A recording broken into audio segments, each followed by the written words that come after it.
Like many of our younger audience members, I was not alive during the Apollo missions. I grew up in the time of Skylab and the Space Shuttle.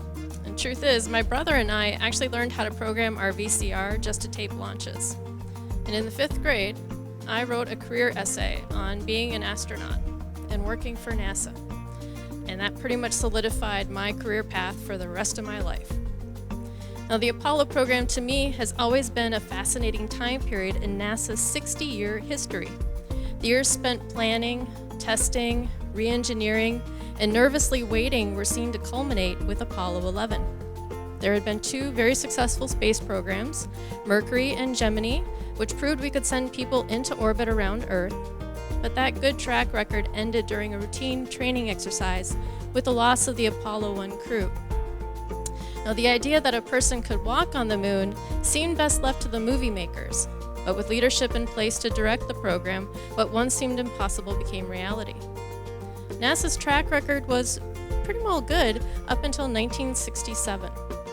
NASA engineers and designers were forced to take a good look at every component and every circuit as they pushed forward with the Apollo program. The Apollo spacecraft was redesigned and tested. Each of the Apollo missions that occurred after the loss of Apollo 1 was important in building up to the success of Apollo 11.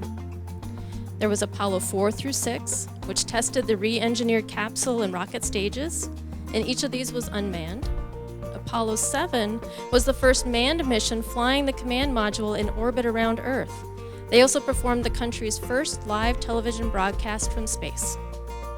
Apollo 8 was our mission that placed astronauts into orbit around the moon during Christmas in 1968.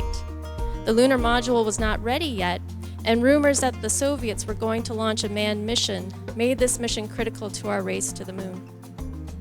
Apollo 9 tested the command module and the lunar module together in orbit around Earth. They also tested the portable life support system Apollo 11 would use on the lunar surface. And then Apollo 10. It also made it to the moon. Once there, the crew tested the separation sequence of the command module from the lunar module in orbit. They brought the lunar module to a height of 50,000 feet from the lunar surface before rejoining the command module.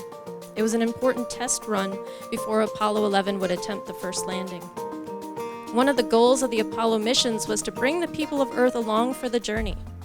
Apollo 7 tested a small portable RCA black and white TV camera in orbit around Earth.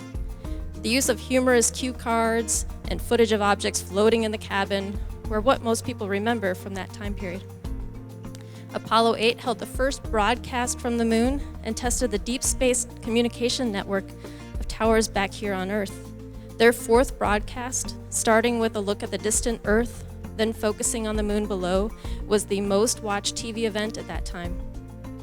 Besides the TV cameras, additional special cameras were planned with markings on the lenses that would allow for analysis and mergers of images into panoramas. Perhaps you've seen the pictures with the small crosses all over them.